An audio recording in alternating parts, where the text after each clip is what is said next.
Tota pulcra es Maria,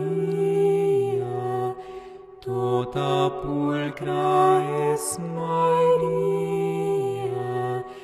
et macula originalis non est in te. Et macula originalis non est in te. Tu gloria Hierusalem, tu letitia Israel, tu honorificentia populi nostri, tu advocata peccatorum. O Maria,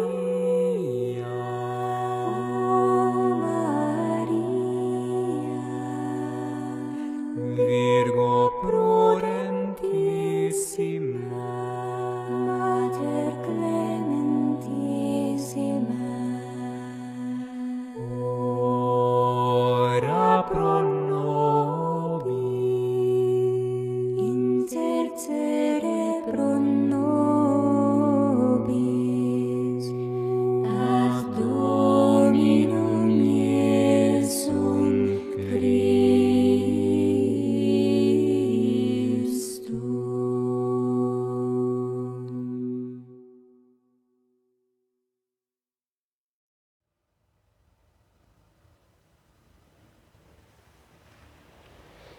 O grande tratado de alquimia, ou a natureza desvendada, Aurea Catena Homeri.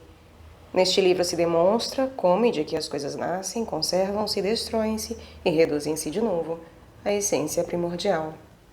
Tradução Ivone C. Benedetti. Editora Martins Fontes. Canal Le Conde. Caros ouvintes, caso gostem do que aqui é lido, por favor adquiram o livro. E caso gostem do meu trabalho, venham auxiliá-lo. Isso é possível via Pix, Apoia-se, Vaquinha. Também é possível comprar livros na lista da Amazon que chegam até mim para que sejam gravados. Os links estão todos no descritivo. Assim como curtam, compartilhem, comentem, inscrevam-se no canal. Tudo isso gera engajamento e faz com que o YouTube entenda que deve ser disseminada a mais pessoas. Todas essas gravações e todo esse conteúdo, não é mesmo? Portanto, ajudem, auxiliem neste trabalho, sejam auxiliadores ativos do que eu aqui faço, caso gostem de fato do que faço.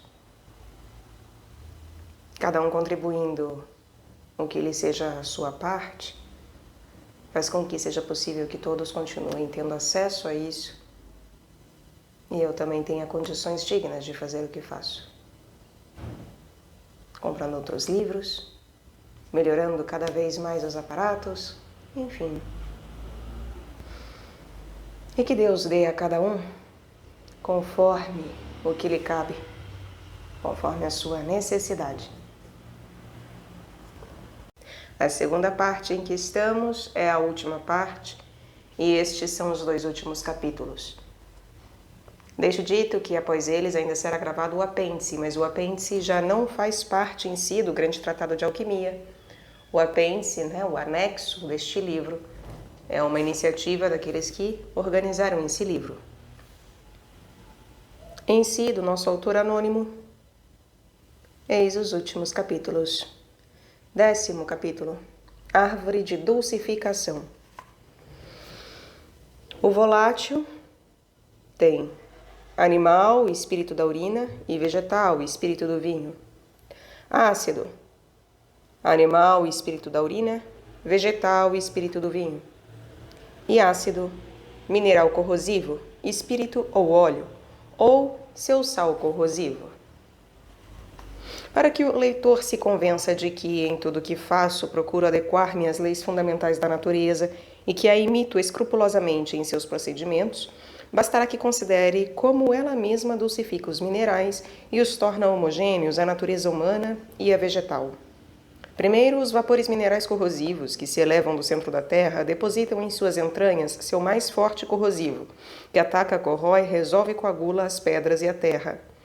De fato, não há destilador que não saiba que os espíritos minerais corrosivos nunca sobem tanto quanto os vapores doces, vegetais e animais, pois para fazê-los passar, são obrigados a usar um vaso mais baixo, tal como a retorta, e maior grau de fogo. Depois que o corrosivo mais forte foi depositado na terra, os vapores impelidos pelo calor central sobem mais até os vegetais, e aquilo que ainda tem de mordente é tomado, sugado, atraído por suas raízes e transmudado na natureza destas. O que o reino vegetal não retiver, subirá ainda mais para a região inferior do ar até o reino animal, onde os animais atraem pela respiração esses vapores então suavizados, transmudando-os em alimento e, finalmente, em sua natureza animal especificada. A árvore de dulcificação consiste nisso. Assim, a natureza não salta de repente do reino mineral ao reino animal, mas passa pelo reino vegetal, e é preciso que o mineral seja transformado em vegetal para que os animais possam usá-lo como alimento. A natureza desce também por graus do reino animal ao mineral. Ela primeiro apodrece os animais na superfície da terra e os reduz a um sal essencial nitroso que utiliza para fazer os vegetais crescer. Mas a água carrega uma parte desse sal pelas fendas e fissuras da terra até seu centro, onde, encontrando maior quantidade de sais já fermentados e mineralizados, ele é transmudado para a natureza deles. Pois, conforme já dissemos, não podem ocorrer mudanças de uma natureza em outra, a menos que esta exceda em quantidade. Se dois inimigos de igual força lutarem um contra o outro, nenhum deles será vitorioso, mas se um for superior ao outro, o mais fraco necessariamente sucumbirá. O mesmo ocorre com as diferentes naturezas, e devemos ter em mente essa regra para a dulcificação. Não quero dizer que, para adoçar um corrosivo, seja necessário afogá-lo em grande quantidade de licor vegetal, pois a natureza tem seus pesos e suas medidas, aos quais o artífice deve adequar-se. Não lhe custará conhecê-los, pois se alguma coisa tiver excesso de dulcificante, deixará separar-se o seu supérfluo na destilação, e, se ela o tiver de menos, será fácil julgar pelo paladar. Digo, portanto, se quereis obter uma verdadeira dulcificação dos minerais, ou seja, torná-los homogêneos com o reino vegetal e o reino animal, deveis proceder como a natureza. Não ir de um extremo ao outro sem passar pelo meio, mas fazer que os minerais avancem para a animalidade por meio dos vegetais. Se juntarmos os 3 voláteis e os 3 ácidos dos 3 reinos, eles combaterão como 2 fogos, ao passo que, se em conformidade com a ordem da natureza pusermos antes o volátil animal com o volátil vegetal, a conjunção ocorrerá sem repugnância. Depois disso, junta-se o volátil mineral. Então, se os destilarmos, eles subirão inseparavelmente juntos, ou os 3 ficarão para trás. Usam-se espírito volátil de urina e espírito do vinho em partes iguais. Despeja-se um no outro, acrescentando-se em seguida o flegma ácido do vitríolo. Eles se unirão sem repugnância. Se unirmos uma parte do ácido animal e uma parte de ácido vegetal, misturando-os, e acrescentarmos uma parte de espírito do vitríolo, eles se unirão ainda facilmente, pois o vegetal é o copulador que se associa e assimila tanto ao reino animal quanto ao reino mineral. Mas, para não deixar nada a desejar, vou ensinar a extrair esses diferentes princípios. Põe-se urina putrefata em banho-maria, para destilar seu espírito volátil. Este deve ser em seguida retificado num frasco, separando-se seu flegma mais grosseiro, até que se torne muito claro e cristalino, e guardado. Ter-se-á o volátil de urina preparado. Os resíduos devem ser novamente destilados em banho-maria até se obter um licor de espessura do mel. O flegma mais grosseiro estará dele separado. Esse flegma é retirado. Mistura-se o que resta com cinzas lixiviadas, até que a massa se torne quase seca e seja possível fazer bolinhas com ela.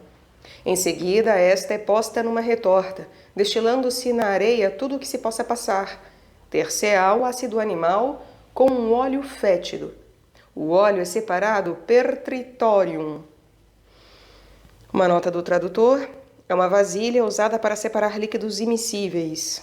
Tinha mais ou menos a forma de 2 funis cortados perto do topo e unidos, esse pertritorium. O óleo é separado per tritorium ou por um funil de vidro. O ácido e o sal volátil que subiu com ele são filtrados. Destila-se mais uma vez devagar pela retorta, e ele também estará preparado. De um bom vinho velho, extrai-se o espírito do vinho à prova de pólvora, e ele também estará preparado, como se ensina em vários livros. Depois que o espírito do vinho tiver sido destilado pelo alambique, o que restar deverá ser evaporado num vaso de cobre até atingir consistência de mel, e até que suba até o nariz um vapor acre. Esse licor ácido deve ser misturado com pó de carvão ou com cinzas lixiviadas e destilado pela retorta. No começo passará um flegma bastante grosseiro, depois o ácido do vinho e por fim um óleo fétido. Separa-se o óleo do ácido per tritorium ou por um funil. Retifica-se o ácido do flegma 2 ou 3 vezes e ele também estará preparado. Dessa maneira, ter-se-á preparado tudo o que é necessário para a dulcificação de todos os corrosivos, e assim se verá que esse modo de dulcificar está tão distante do modo ordinariamente empregado quanto o céu da terra. Não quero aqui fazer-lhe elogio. A prática o fará. Método para dulcificar. Põem-se juntos espírito do vinho e espírito volátil de urina, em partes iguais, numa corcúbita alta. Leva-se a destilar em banho-maria nas cinzas até que só fique um flegma bastante grosseiro e sem espírito. Ele deverá ser separado. Em seguida, o ácido de urina e o ácido de vinho devem ser despejados juntos numa retorta e destilados. Também deverão ser separados. Em seguida, despeja-se uma parte de um corrosivo qualquer, seco ou líquido, sobre 3 partes do ácido preparado. Estes são postos em banho-maria. E num alambique baixo, seu flegma deve ser destilado até chegar à consistência de óleo. Esse óleo deve ser experimentado. Se já não tiver corrosivo, será suficiente. Se ainda tiver, deve-se despejar sobre ele de novo 3 partes de ácido e destilar como da primeira vez. Essa mesma operação terá de ser repetida até que o óleo restante deixe de ser acidez. Então, sobre esse óleo, são despejadas 3 partes de espírito do vinho preparado, destilando-se em banho-maria até obter oleosidade. Ele se adoçará e se tornará mais homogêneo com a natureza humana. Por cima devem ser despejadas mais 3 partes de um novo espírito do vinho, destilando-se sempre da mesma maneira. E quanto mais se repetir essa operação, mais o óleo se tornará doce e agradável. Cumpre notar que o espírito do vinho passa, assim como o ácido, quase sempre fraco ou em flegma, pois o sal volátil fica com o corrosivo, dulcificando. E assim deve ser, pois sem isso, o corrosivo não se transmudaria. Depois de dulcificado dessa maneira, o corrosivo deverá ser posto numa retorta, destilando-se seu óleo doce e muito agradável, que todos os animais e vegetais poderão tomar sem o menor perigo. Ele, então, é a quintessência e o magistério do mineral do qual foi extraído. Quem quiser coagular esse óleo, formando uma pedra salina infusível como manteiga, deverá pô-lo num pequeno alambique alto, com capitel e recipiente, em banho-maria, destilando-se sua umidade supérflua, mas por graus, pois a quintessência não sobe facilmente em banho-maria. Em seguida, ele deve ser posto nas cinzas, destilando-se de novo por graus lentos a umidade que não quis subir nem passar em banho-maria. Ele se espessará cada vez mais, até fluir no fogo como óleo e condensar-se no ar como gelo. Dessa maneira, ele estará disponível em forma líquida e seca. Dai graças a Deus. Observe-se ainda que, quanto mais fortes forem o ácido e o espírito do vinho, mais depressa se fará a dulcificação. Ora, sua força decorre de que o recolatium, ou flegma, foi deles separado, e assim eles ficaram concentrados ao máximo. Também se observará que, caso se queira aplicar o mineral ou a essência corrosiva mineral apenas à obra vegetal e não aos animais, a dulcificação com o espírito do vinho não será necessária, embora seja bom unir o espírito e o ácido de urina com o espírito do vinho e o ácido vegetal. E caso se queira aplicá-lo à natureza mineral, não haverá necessidade de dulcificação, a menos que se deseje fazê-la. A dulcificação que acabo de ensinar serve para tornar os minerais convenientes à natureza humana e próprios para a cura das doenças. Haverá milhares de objeções. Alguns dirão que esse procedimento é contrário aos de todos os verdadeiros filósofos, que ordenam expressamente que se separem o enxofre, o mercúrio e o sal de cada mineral, como seus princípios próprios. Eu, ao contrário, dirão, faço de cada mineral um sal ou um vitriolo, deste um óleo corrosivo, e fixo de novo este em sal. Onde ficarão, haverá quem pergunte, o enxofre e o mercúrio em forma seca e inalterável?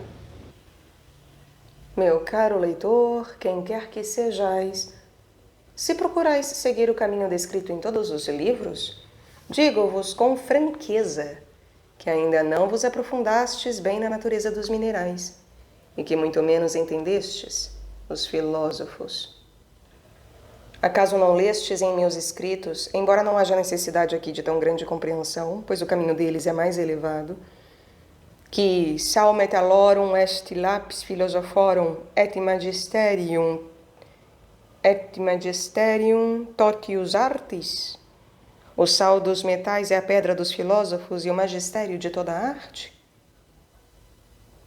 Ora, esse sal encerra e oculta em si mesmo o mercúrio e o enxofre.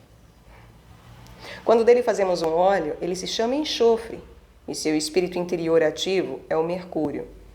Desta maneira, o enxofre, o sal e o mercúrio são reunidos. Mas, quando esse óleo é de novo coagulado e fixado em sal, como de fato se coagula em razão da lenta abstração da umidade, quando flui inalteravelmente no calor, como um óleo, quando no frio se condensa como gelo, e quando se funde em todas as espécies de licores, assim como o açúcar se funde na água, sem nenhuma precipitação, então é um remédio que cura todas e quaisquer doenças. Alguém poderá ainda objetar-me e dizer que essa operação é não só feita com corrosivos, mas até que deixa os corrosivos sem separá-los. Para responder isso, sou obrigado a entrar em longa discussão e a remontar a origem de todas as coisas. Considerai, portanto, que no começo, Deus criou duas coisas, das quais tudo se originou, a saber, o Espírito, ou a semente, e a água caótica universal, como corpo, receptáculo e instrumento do Espírito ou da semente. A água é visível e palpável, mas o Espírito que nela está encerrado é sempre invisível, até que, pelos graus de putrefação, separação, conjunção, coagulação e fixação, que se seguem uns aos outros, ele se torna invisível, palpável e corpóreo, como indicamos suficientemente acima. Ora, a água é um recolatium, e só se coagula com a semente na medida em que esta precise disso indispensavelmente para ganhar um corpo. A água é um recolatium que só se coagula com a semente na medida em que a semente precise indispensavelmente disso para ganhar um corpo. A natureza expele tudo o que é supérfluo pela violência do fogo e do calor. Prestai atenção. A água supérflua é um instrumento e um receptáculo do Espírito Universal ou da semente, por meio do qual o Espírito deve realizar suas operações, fixar-se e volatizar-se, tornar-se fixo e volátil, celeste ou terrestre. Sem essa água, o espírito seria seco e ficaria sem ação, como que adormecido ou morto. Enquanto essa água supérflua estiver com o espírito ou o espírito com a água, ele nunca terá repouso e será sempre excitado a agir. É o que se vê claramente nos animais e nos vegetais, sobretudo naqueles que abundam em umidade e nos quais a água supérflua não está separada. Enquanto o animal viver e o vegetal verdejar, o espírito se espalhará com a água por todas as suas partes, digerindo, putrefazendo, separando, coagulando e repartindo assim o alimento para o crescimento e para a conservação do sujeito. Quando esse sujeito morre, o espírito age ao contrário E, enquanto antes ajudara e alimentar o vegetal ou o animal, no mesmo instante em que o animal ou o vegetal perde seu espírito vivificante balsâmico, ele começa a apodrecê-lo. Dissolve-o e regenera-o, formando alguma outra coisa. Ora, ele opera tudo isso por meio da água, sem a qual não poderia agir, como é fácil comprovar. Quando tornamos um sujeito essencial e o coagulamos até que fique inteiramente seco, o espírito fica como que morto ou adormecido, porque o recolatium, que é o seu meio e seu instrumento, lhe foi retirado. Mas, se encontrar outro, seja entre universais como o ar, o orvalho, a água de chuva ou entre as espécies, o que ocorre quando o damos aos sujeitos vegetais ou animais como medicamento, logo readquirirá uma umidade supérflua ou um instrumento aquoso especificado que o excitará de novo a agir. E nesse estado, cura ou destrói o animal ou o vegetal conforme for aplicado ou preparado. Digo ainda que, quanto mais separado for o espírito universal de seu recolatium, mais fixo e concentrado ele se tornará. E quando se torna espirituoso por ação de calor excessivo, esse espírito fixo e concentrado converte-se em fogo e dragão devorador e destrói tudo. Por essa razão, o espírito do nitro, a água forte e o espírito do sal nada mais são que um fogo corrosivo. E nesse estado, são contrários a todos os indivíduos, principalmente aos animais e aos vegetais. Mas, como indicamos meios para aplacar sua crueldade furiosa e para reduzi-los a uma brandura agradável, o aprendiz não deve temer empregá-los. Deve saber que, se o espírito ou a semente não tiver mordacidade, ser-lhe-á possível resolver pedras e metais.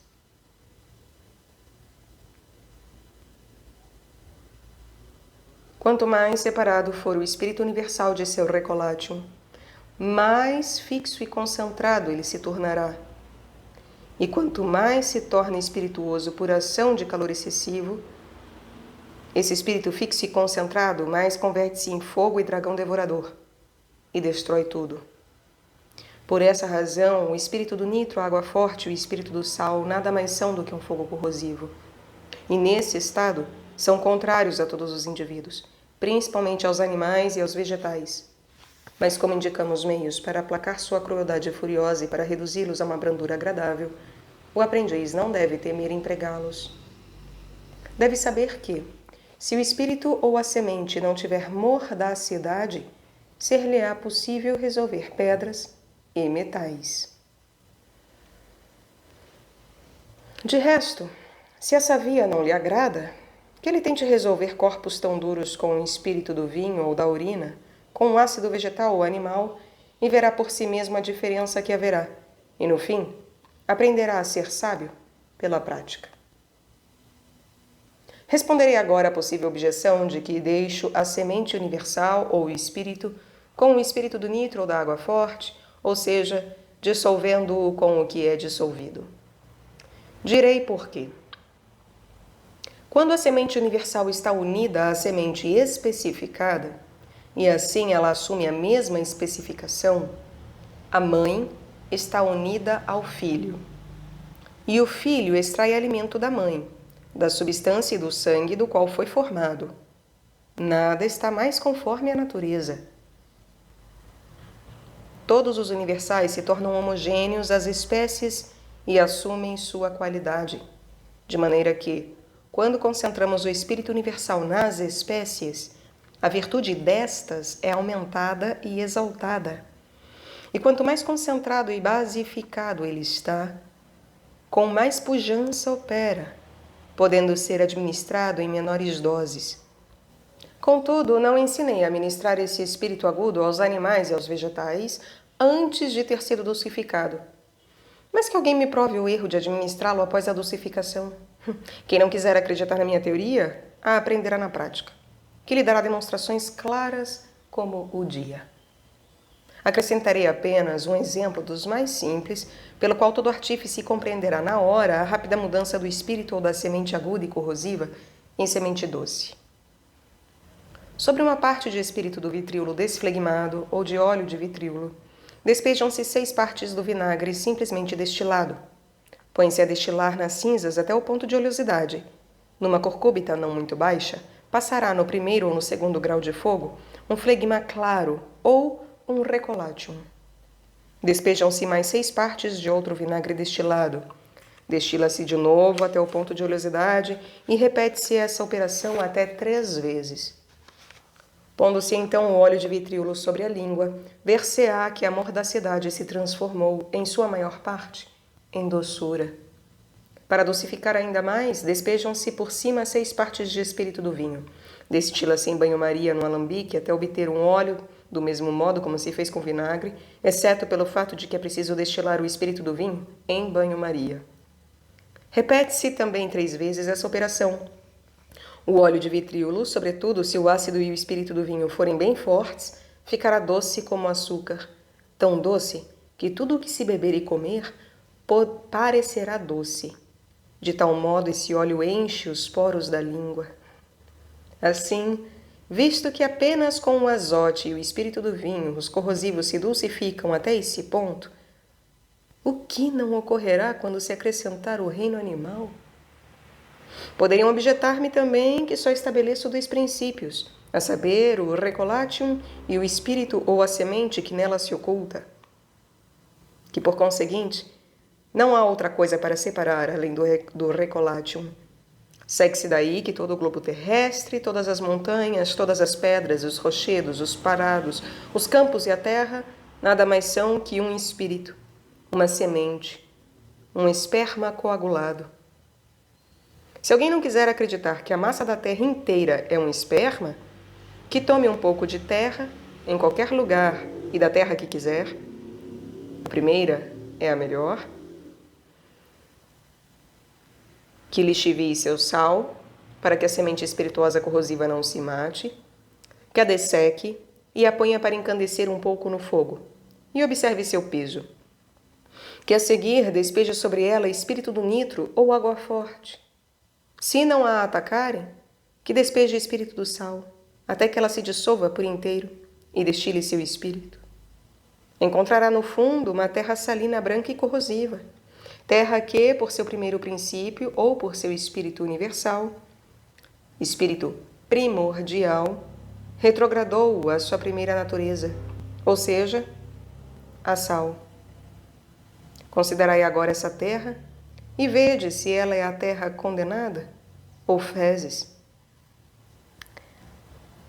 Ainda cumpre explicar um ponto em relação ao qual grande número de químicos incide em erro. Quando empregam água forte, água régia, espírito do sal, etc., para resolver os minerais, e veem que esses dissolventes, sobretudo a água régia, não atuam sobre eles, ou atuam muito pouco, dizem que não valem nada e que estão estragados. E, na verdade, muitas vezes, são eles mesmos que os estragam. Pois se querem dissolver o sol, põem com a água forte 1/4 parte de sal amoníaco, ou espírito do sal. Se estiver bem feita e contiver muito pouca água, a água forte resolverá o sol.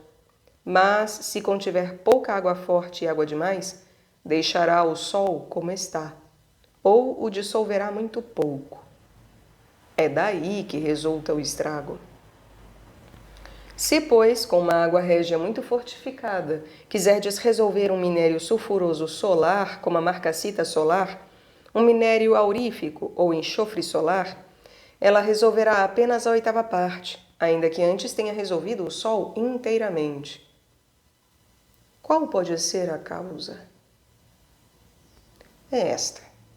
A água forte é um ácido, e o espírito do sal, ou sal amoníaco, é um álcali. Todos sabem que, quando são juntados, o ácido e o álcali matam-se mutuamente, precipitam-se, dulcificam-se e fixam-se. Assim, o resultado é um terceiro sal corrosivo, que no líquido não tem o poder de atacar um corpo tão duro e, quando está coagulado, mais fixa que resolve. Quando, portanto, uma libra de água forte é fraca e há muita água, ela se mata, se precipita e se fixa com as 4 onças de sal amoníaco ou de espírito do sal, e quase não os ataca. Se é forte, ela ataca bem, mas o álcali está em quantidade excessiva. Vê-se a prova disso quando com ela se quer dissolver uma marcassita petrosa. A água forte ataca mais o sol, que é um corpo afinado, separado de todas as pedras, de todas as sulfurosidades e de todas as gangas.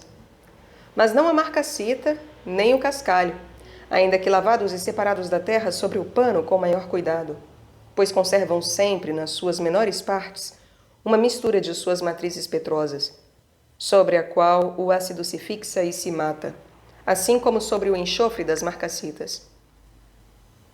Às vezes, simplesmente o ácido não o ataca, de maneira que nas extrações e nas soluções não se tem nenhuma satisfação, pois, quanto mais dessecado e separado da umidade é um corpo, menos a umidade pode sobre ele agir, a menos que ele seja despertado por um úmido do mesmo grau, como um médium, conforme mostra a prática.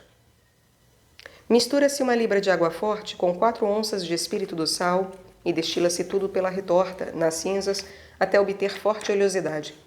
Se em seguida forem colocados em lugar fresco, formar-se-ão cristais. Estes são um nitro regenerado, pois a água forte é um ácido nitroso e o espírito do sal um álcali. É assim que a ponta do ácido é quebrada, a tal ponto que ele já não pode atacar com a mesma força. O mesmo ocorre com o sal amoníaco ou o sal comum. Destila-se 1 libra de água forte sobre 4 onças de sal amoníaco ou de sal comum pela retorta, em fogo de cinzas. O caput mortum é retirado e comparado de novo com o sal amoníaco, experimentando-se na língua. Ver-se-á que o sal amoníaco reteve grande acidez da água forte. Ora, perdendo a acidez sobre o sal amoníaco, ela se enfraqueceu e debilitou, de tal modo que já não pode atuar com tanta força. Para provar que a água forte se mata com a marcassita, basta dissolver a marcassita na água régia, e quando esta nada mais dissolver, decanta-se todo o líquido, até a secura. Sobre os resíduos despeja-se água de nascente, põe-se tudo num lugar quente e deixa-se cozer um pouco. Em seguida, essa água é despejada, filtrada e coagulada até razoável secura. Ter-se-á uma terra salina ou um vitríolo, formado da água régia e da marcassita. Por aí se vê que a água régia se matou com a marcassita e que a resolveu muito pouco. Para que a água régia e outros menstruos semelhantes dissolvam maior quantidade do que o fazem ordinariamente, na verdade é preciso acrescentar-lhes sujeitos alcalizados e basificá-los com um álcali, mas não de maneira que o ácido se mate totalmente. Assim, por exemplo, para 1 libra de água forte, uso apenas 2 onças de sal amoníaco e os ponho a digerir devagar na areia ou nas cinzas durante um dia e uma noite, em calor fraco. Em seguida, a destilo e utilizo imediatamente. Dessa maneira, dissolvo 2, 3 ou mesmo 4 vezes mais do que outra pessoa o faz com seu dissolvente enfraquecido. Mas alguém poderá perguntar-me por que razão é preciso acrescentar sal amoníaco ou espírito do sal à água forte, visto que sem isso, ela já é muito forte.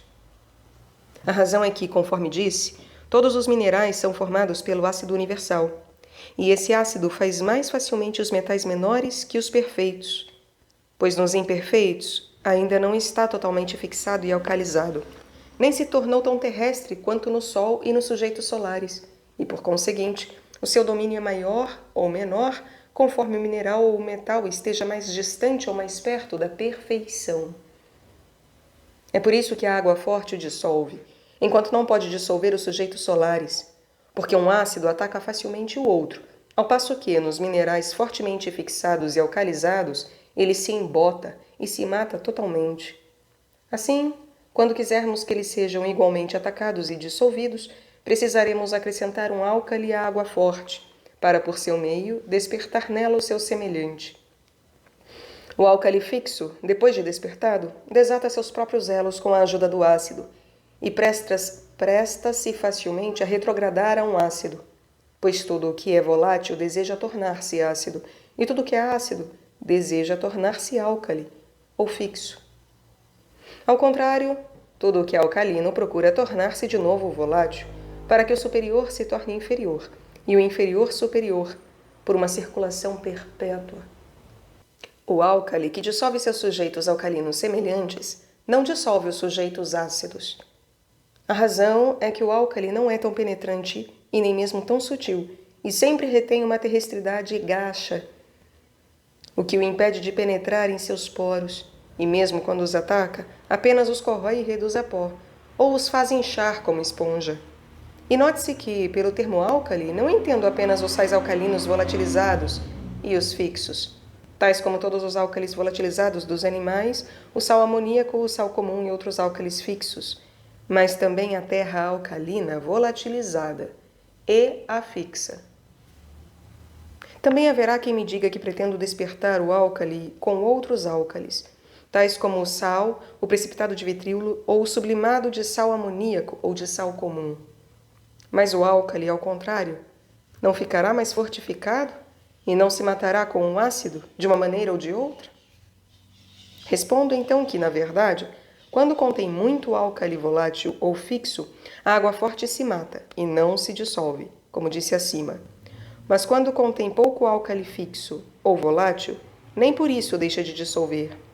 A mesma quantidade de poros que seria ocupada pela grande quantidade de sal álcali é ocupada pelo álcali fixo ou volátil despertado e resolvido, pois a solução consiste unicamente na saturação do menstruo, cujos poros, por conseguinte, precisam estar vazios. É por isso que, quando a quantidade excessiva de sal amoníaco ou de precipitado de sal enche os poros da água forte com sua terra sutil alcalina, essa água não pode dissolver uma marcasita, mas, desde que haja poros vazios, tomará a marcasita em si. Por aí se vê por que muitos praticantes não conseguem dissolver seus sujeitos. Observai ainda que, do reino inferior, a natureza faz facilmente um ácido com um volátil e um álcali com um ácido. Exatamente quando parece de todo volátil, o sujeito encerra em si uma parte de ácido e de álcali, ainda que o volátil tenha superioridade que impede o ácido e o álcali de dominar. Mas, se tiver a superioridade, o ácido se associará a seu semelhante e tomará em si um outro ácido. Do mesmo modo, se o álcali tiver a superioridade, ainda que esteja misturado com o volátil e com o ácido, amará seu semelhante. É a isso que o artífice deve prestar atenção, se quiser evitar grande número de erros. Sempre estabeleço os princípios para que, se me enganar nas consequências, os outros possam tirar conclusões mais exatas e não sejam induzidos em erro. Os filósofos dizem: nosso dissolvente e o que é dissolvido devem ser ambos voláteis ou ambos fixos. Em segundo lugar, o dissolvente deve ser homogêneo com o que é dissolvido. Em terceiro lugar, o menstruo deve ser mercurial, ubiquitário e assimilar-se a todas as coisas. Ora, duvida-se que a água forte e o espírito do vitríolo tenham essa qualidade. Mas eu ensinei acima que o dissolvente fica com o que é dissolvido. Também provei que o nitro e o sal e seus espíritos são homogêneos com todos os sujeitos, pois demonstrei que eles são universais. E ninguém ignora que todos os universais são homogêneos com os sujeitos especificados, e que os sujeitos especificados o são com os universais. Sua universalidade também prova que são mercuriais ubiquitários. Haverá quem diga: concordo que o nitro e o sal são ubiquitários e universais em relação a todos os seres especificados, mas o vitríolo, sem dúvida, é um ácido e um misto, que parece ser contrário ao menstruo universal e mercurial, porque o vitríolo contém mais enxofre que mercúrio. Provamos acima que o vitríolo é um primum ens. Primo ente, literalmente. Trata-se de uma tintura capaz de converter metais. Então, provamos que o vitríolo é um primum ens dos minerais. E todos os artífices sabem que ele contém mercúrio, enxofre e sal. Não importa que ele seja mais sulfuroso que mercurial, pois mostramos acima que o mercúrio e todos os sujeitos acernicais mercuriais extraem sua essência do enxofre. Vários autores afirmam, de fato, que o vitríolo é a primeira matéria dos metais, assim como o mercúrio. Há aqueles que o consideram materia lapiris, de acordo com esta sentença: visita interiora terrae, retificando invenise occultum lapidem. As iniciais dessas palavras formam a palavra vitríolo, e seu significado é: vai muitas vezes ao interior da terra e, retificando, encontrarás a pedra oculta. Ora, se é a primeira matéria dos metais, o vitríolo haverá de necessariamente ter o poder de, após sua resolução, reduzir os metais à primeira matéria deles, e haverá de ser homogêneo com todos os minerais. Se ele é matéria lápidis, por conseguinte, haverá de ser um extrato ou uma quintessência de todos os minerais. Todos também concordam que o nitro e o sal são sujeitos universais, e grande número de autores recomenda procurá-los em todos os montes de esterco e os chamam de tudo em tudo, porque podem ser encontrados em todos os lugares. Visto que são universais, são um sujeito apropriado para receber toda e qualquer forma e especificação. Com o vitríolo, eles se especificam, se unem e com ele permanecem, tanto voláteis quanto fixos. Tudo o que resolvem, tornam de novo volátil e de novo fixo. E com ele ficam ligados inseparavelmente, e quem tentar separá-los só separará a parte volátil. A parte fixa ficará para trás, pois uma semente prefere ficar com outra semente, sobretudo a especificada com a universal, e elas deixam destacar-se o recolatium. Portanto, é um erro que beira a loucura o de vários artífices que imaginam separar os menstruos por abstração ou reverberação, ou digerindo e queimando por cima espírito do vinho, etc. Bela descoberta! Se pelo menos experimentassem o menstro que destilaram, logo perceberiam que a força diminuiu quase pela metade, e veriam ainda melhor se, com esse menstro, tentassem dissolver alguns novos sujeitos para os quais ele seria fraco demais. Bastará considerar os corpos dissolvidos e pesá-los antes e depois da resolução. Ver-se-á a diferença de peso, pois todo o que deve tornar-se fixo, ou seja, o ácido, se liga à terra. E tudo o que deve tornar-se volátil, eleva-se para o alto. Por mais que alguém se gabe de ser hábil na teoria e na prática, esse é um fato com o qual se deve convir. Garanto positivamente que se alguém disser ou escrever que tem um menstruo de orvalho ou de água de chuva, ou de outras águas menstruais, insípidas, etc., estará dizendo pura mentira, e que isso é muito condenável, pois induz os artífices a despesas insanas, cujo único resultado é fazê-los morrer de desgosto e miséria. Examinemos os menstruos e separemo-los em 4 partes, ou seja, volátil, ácido, álcali e misto composto dos 3. É indubitável que todos os voláteis, como o orvalho, a chuva, o espírito do vinho e o espírito de urina, não atacam de modo algum um corpo coagulado. E mesmo que este também contivesse ácido, eles poderiam tampouco tingir-se e saciar-se dele, que precisariam ser empregados na quantidade de 5 ou 6 baldes para dissolverem apenas 1 libra desse corpo. Feita a solução, ainda não se tem uma verdadeira solução, mas apenas uma extração, pois o espírito do vinho se evola na destilação e o corpo dissolvido fica no fundo, seco e diluído em átomos. Não tem mais serventia que antes, é apenas mais sutil e está reduzido em partes menores.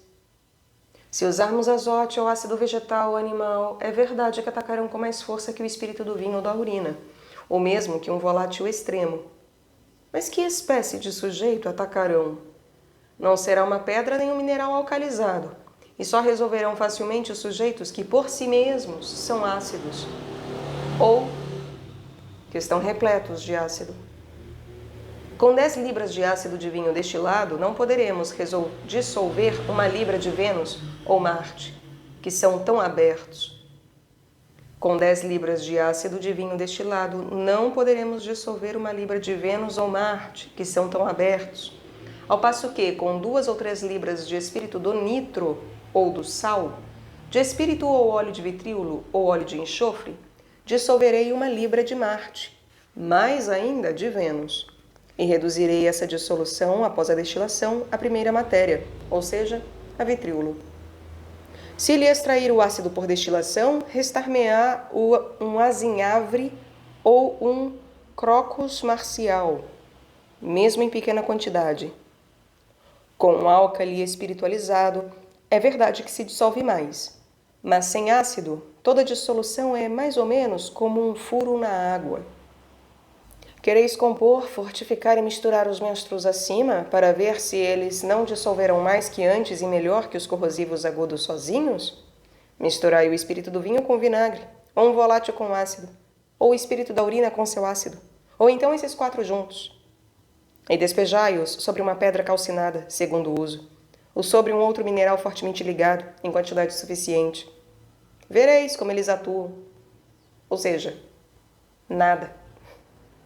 No entanto, se os despejais sobre um sujeito aberto, ou que não tão fortemente ligado, como o vitríolo, o alume, Vênus, Marte, a Lua, Saturno, etc., eles o atacarão inicialmente, e com eles farão um vitríolo doce como o açúcar. Mas em que quantidade? De 1 libra, sobre a qual despejei 6 libras de menstro, ela só dissolverá, de Vênus ou Marte, 4/8 até 1 onça. E não estou falando do vitríolo e do alume, pois eles são puramente sais de facílima solução. E aí está vosso menstro tão poderoso e não corrosivo.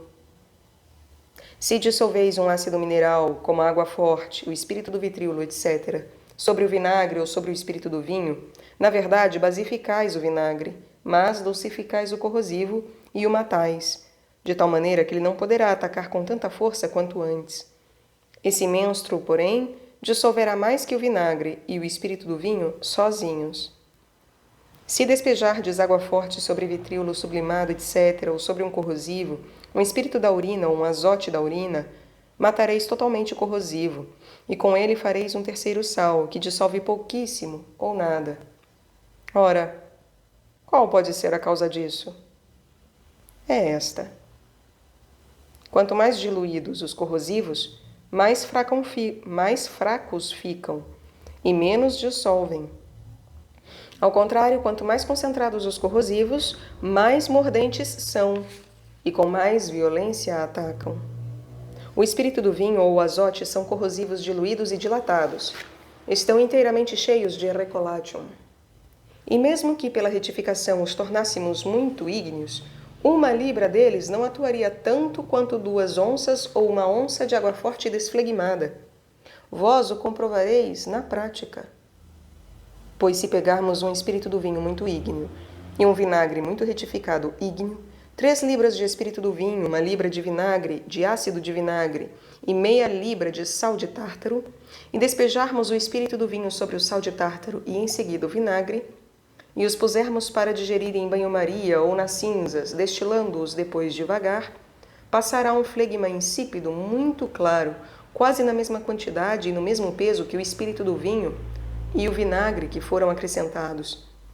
Se também pesarmos os resíduos do sal de tártaro, que reteve consigo o agudo ou o espírito volátil do espírito do vinho e do vinagre, perceberemos que tão grande quantidade de espírito do vinho e de vinagre só continua cerca de meia onça de agudo ou de sal volátil.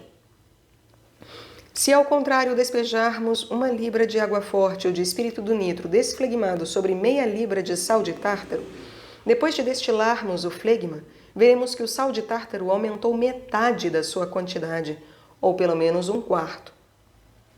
Considerai, então, a diferença entre os dissolventes. Se alguém afirmar que tem um dissolvente insípido, só poderá ser um espírito salino, resolvido e fortificado por seu próprio ácido, e um volátil estranho. Como se fundíssemos juntos sal e salitre no orvalho ou na água de chuva destilada e a filtrássemos. Ora, se destilarmos tal menstruo em banho-maria ou nas cinzas, chegaremos a um belo sal médium, ou a um ácido mortificado, semelhante ao nitro, e mesmo que o destilássemos 100 vezes, sem o concentrarmos em pequeno volume para fazermos dominar o ácido, ele continuaria impotente para dissolver os metais. Absorverá bem a sua tintura, mas extrai tão pouco de seu enxofre pela destilação que lamentamos a perda de tempo e trabalho. Esse extrato é chamado enxofre do sal e da lua. Mas que enxofre é? Afirma-se que deve ser o maior cordial e ter a virtude de rejuvenescer, como um verdadeiro ouro potável. Com isso, alguns filósofos dizem, talvez no intuito de enganar, que é um enxofre, mas que dos resíduos se devem extrair o sal e o mercúrio. Ora, eu suplico a algum químico honesto, instruído e compassivo que me diga quanto isso lhe toma de tempo, despesas, embaraços e preocupações. Que desperdício há de todas as espécies de matérias e águas preciosas, e também quanto carvão precisa queimar antes de poder apenas separar o enxofre e o sal, pois do mercúrio metálico nem sequer quero ouvir falar, e reduzi-los a líquido. Toda essa obra não passa de tolice imaginada para enganar e confundir os discípulos da arte. Não direi, porém, que é impossível fazer um mercúrio metálico dos metais, mas que é um trabalho totalmente inútil, demorado e caro. E não sei como se teve essa ideia, nem por que se procura mercúrio com tanta afoiteza nos minérios e nos metais, visto que em nenhum minério, exceto na própria mina do mercúrio, jamais se encontra nenhum mercúrio metálico, mas sim ácidos vitriólicos, alume, enxofre, orpimenta, marcassita, etc., dos quais nascem por graus e se formam os metais, e não o mercúrio metálico, como dissemos acima. Digo-vos, químicos, não vos obstineis a extrair enxofre, nisso cometereis um grande erro, pois o que há é certa parte do metal sutilizado, e nada mais. O corpo inteiro do metal precisa ser dissolvido e reduzido a líquido, subir na destilação e tornar-se um óleo doce, espirituoso, ou um sal espiritualizado que, apropriado à natureza humana, não seja fixo, mas volátil, a fim de que, pela arqueia do estômago, possa ser reduzido logo em fumaça e vapor, e nessa forma possa penetrar no sangue, e com ele em todas as veias, até a medula e os ossos. É isso que faz um verdadeiro remédio, pois se o remédio é fixo, para que possa produzir efeito, a arquê precisará torná-lo volátil. É isso que faz um verdadeiro remédio, pois se o remédio é fixo, para que possa produzir efeito, a arquê precisará torná-lo volátil. Fazei-o volátil e homogêneo vós mesmos, então, se quiserdes ressuscitar moribundos. Embora eu tenha dito em quase todo esse tratado que é preciso fixar os remédios, só o fiz porque é o preconceito geral, do qual todos se dissuadiram se considerassem que o próprio animal torna todas as coisas voláteis para alimentar-se e crescer.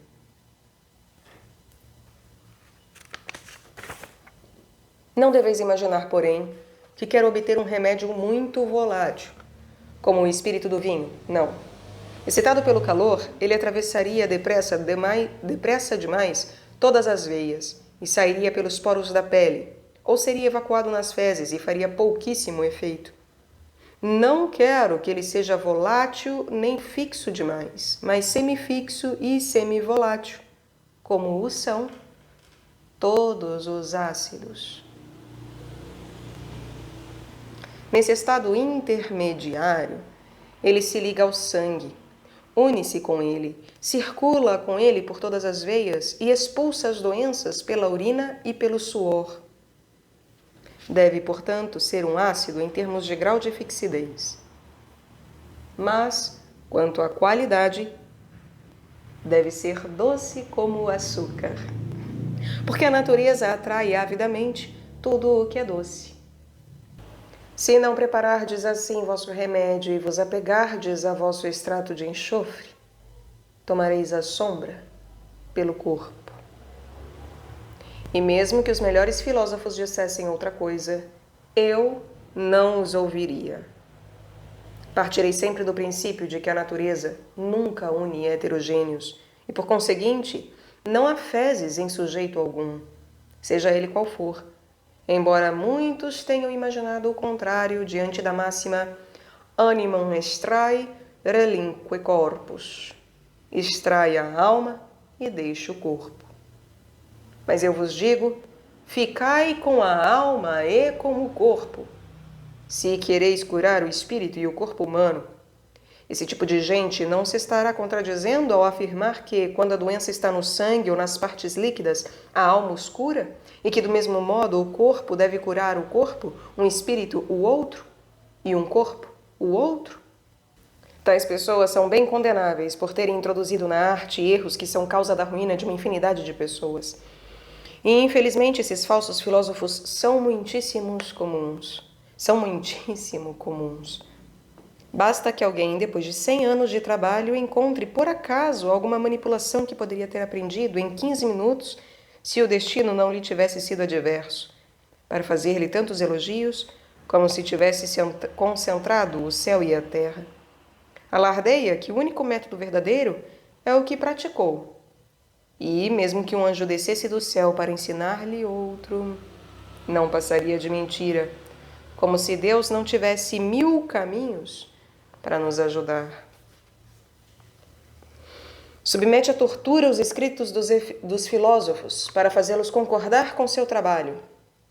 E, encantado com sua rara descoberta, apressa-se a divulgá-la, por amor ao próximo. Assim, com uma única coisa a qual aplicaram a física inteira, vários autores dessa têmpera tiveram o capricho de garatujar polpudos volumes. Todos eles comunicam às almas privilegiadas o véu dos hieróglifos, dos enigmas e das parábolas, os maiores segredos de que o mundo não é digno.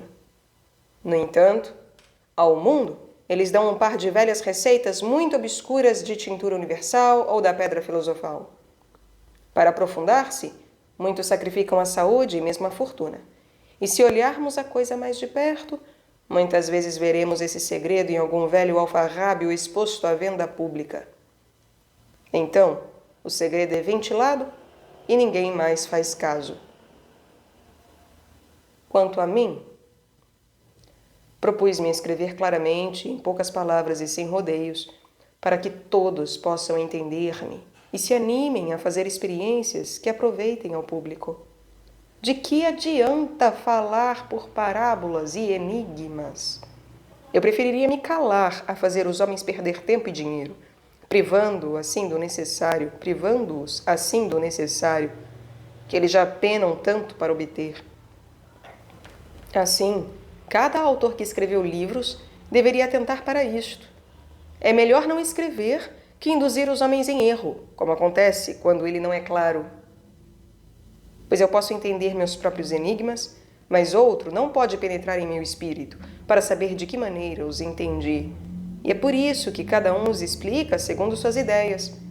E pelo número dessas diferentes explicações, ocorrem confusão e erros que ocasionam a perda e a ruína de quem trabalha. Essa repreensão não merecerei. As diversas maneiras de proceder nos 3 reinos foram por mim descritas com sinceridade e sem obscuridade. E direi com a mesma sinceridade no que se refere ao remédio universal ou à pedra filosofal, que todo o segredo consiste em reduzir os metais e os minerais à sua primeira matéria, com o menstro que se queira, corrosivo ou não, mercurial, sulfuroso, salino ou outro, não importa, desde que opere depressa e por meio dele se faça retrogradar o mineral e o metal à sua primeira matéria salina, ou seja, que o metal seja convertido numa natureza salina, vitriólica ou aluminosa, ou em um sal mineral que se resolva em seguida no vinagre ou na água de chuva, e que não deposite terra não dissolvida. Quando ela sobrar, ter-se-á uma prova de que não houve menstruo suficiente. Resolvei, portanto, essa terra de novo com um menstro e reduzir do mesmo modo o sal, vitríolo ou alume, etc. Dissolvei de novo esse vitríolo, esse sal ou esse alume no ácido dulcificante que ensinei e no espírito do vinho. Procedei em tudo como eu disse, e quanto mais vezes ele for dissolvido com novo vinagre e novo espírito do vinho, coagulando-o a cada vez em ponto de óleo, mais doce e volátil ele se tornará, e mais passará na destilação como óleo, e pelas pequenas veias, como um espírito do vinho, ou um outro espírito. E depois que o tiverdes desflegmado, ele se coagulará, se fixará num calor brando de cinzas, ficará fluido no calor, como cera, e no frio ficará condensado como gelo. Ele se fundirá em todos os licores como açúcar, sem se precipitar. Será agradável e doce ao paladar, e penetrará em todos os corpos como fumaça. Por toda parte se encontra grande quantidade de descrições de menstruos simples e compostos. Mas eu declaro ao leitor que, comece por onde começar, nunca fará verdadeira e boa solução mineral sem corrosivos, ou o fará muito dificilmente. O alcaeste e os outros menstruos radicais mercuriais são todos extraídos, e assim o devem ser, da raiz dos corrosivos. Não adianta dizer que são dulcificados pelo espírito do vinho, etc. O corrosivo é a peça principal da coisa. E o será enquanto o mundo for mundo. Cape si capere potes. Entende, se puderes. E último capítulo, 11º capítulo, do Alcaeste. Para que o leitor tenha conhecimento do famoso alcaeste e do vinagre muito agudo, circulado, farei uma descrição deles e assim terminarei meu livro. Para não me estender em delongados discursos, direi apenas que os filósofos, depois de perceberem que os corrosivos, tais como os descrevi acima, não podiam produzir grande efeito, procuraram e encontraram um meio eficaz. Se um corrosivo resolve os metais ácidos, não dissolve os que são alcalinos, e o corrosivo que resolve os sujeitos alcalinos não dissolve os que são ácidos, porque o ácido e o álcali, quando são reunidos, devoram-se mutuamente, resultando uma terceira coisa. Os filósofos então procuraram na natureza um sujeito que pudesse dissolver indiferentemente tanto um quanto o outro, tanto os sujeitos ácidos quanto os sujeitos alcalinos, e que produzisse o mesmo efeito na solução. Depois de examinarem tudo, viram que esse sujeito precisaria ser hermafrodita e capaz de abarcar as duas naturezas. Encontraram-no, entre outros, nos sujeitos mercuriais, tais como os sujeitos arsenicais, as marcassitas, os realgares, depois da separação de seus enxofres combustíveis, e em todos os mercúrios correntes e coagulados. Entre tais mercúrios, cada um fez a escolha que lhe ditava seu capricho.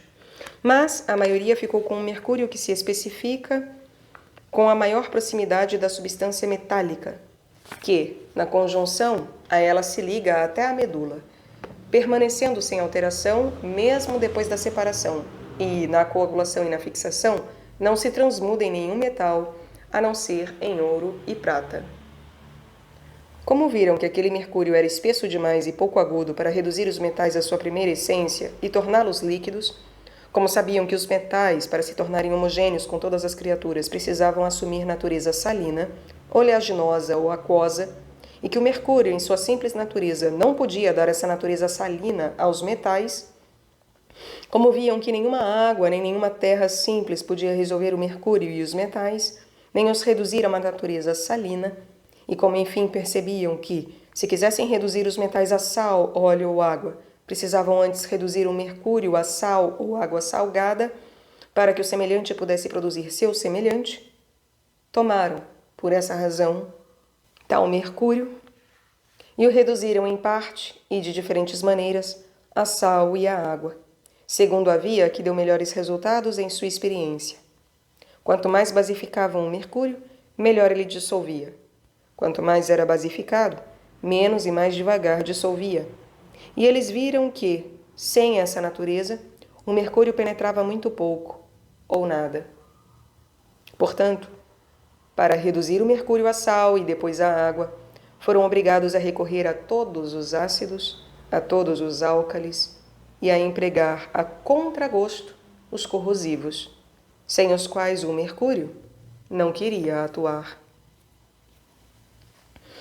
Mas uns usaram melhor método que outros. Alguns, para basificar o mercúrio, usaram sais animais, vegetais e minerais, segundo os melhores resultados. Então recomendaram esse método com tanto ardor, como se não houvesse outros na natureza, e como se eles fossem os únicos possuidores de tudo, o que é contrário à natureza. Depois de reduzirem o mercúrio a sal, perceberam que a natureza utilizava a água em toda a geração e corrupção e em todas as misturas, e que não fazia quase nenhum composto de sal no qual não precisasse de água. Por essa razão, reduziram esse mercúrio salino à água pela água, para que, por esse meio, ele pudesse penetrar melhor nos metais e nos minerais, atacando-os até seu centro. Pegaram então esse mercúrio e o reduziram à água pela água. Quanto mais penetrante era essa água, mais depressa o mercúrio atacava os metais, e quanto mais fraca era essa água, mais lenta era a solução do mercúrio. Em razão disso, uns o misturaram com águas minerais, outros com águas vegetais e animais ou universais, ou então fizeram, com todas essas águas, um composto que impelisse o mercúrio para um lado e para outro, até que tais águas o reduzissem à água. Se fosse aguda e espirituosa, essa água produziria um efeito mais rápido. Se ao contrário ela fosse grosseira, crua ou totalmente corpórea, de um tal modo que o mercúrio não se transformasse em espírito com ela, então sua ação era imperfeita. Por fim, quando reduziram perfeitamente o mercúrio a tal água espiritualizada, chamaram-no, de acordo com sua acuidade, acetum acerrimum, acidum metallicum philosophorum, acerontem infernalem, auca est, alias etiam circulatum magius. Vinagre acérrimo, ácido metálico dos filósofos, aqueronte infernal, auca est e também circulado maior. Alguns também reduziram o mercúrio à água sem sal apenas por meio do fogo. E, como essa água não queria penetrar, foram de novo obrigados a recorrer a águas salgadas, penetrantes e agudas, e basificaram com águas minerais, animais e vegetais ou universais. Mas alguns eram muito tímidos e escrupulosos e temiam que, se empregassem águas minerais agudas, o mercúrio se tornaria corrosivo. Assim, só o basificavam com águas animais e vegetais, com as quais faziam suas operações segundo os resultados que obtivessem. Se procurais compor um menstruo, então escolhei entre todos aquele que vos agrade mais. Encontrareis os procedimentos em diversos autores com todas as suas manipulações. Deveis lê-los para obter maior ajuda. Esses menstruos estão apenas ocultos sob nomes diferentes e podereis exercitar vossa inteligência. A maior razão pela qual os químicos têm tão pouco acesso é que abominam os corrosivos. Quando ouvem falar deles, os caluniam, como se fossem venenos.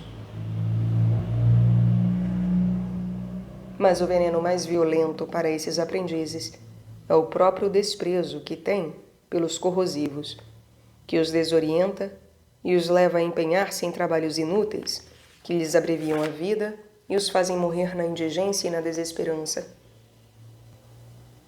Se alguém quiser seguir-me, que primeiramente abra as fechaduras minerais com uma chave mineral da mesma natureza e ataque os minerais com corrosivos mais fortes, que em seguida suba pela escada da natureza de um grau ao outro, ou seja, dos minerais aos vegetais e daí aos animais.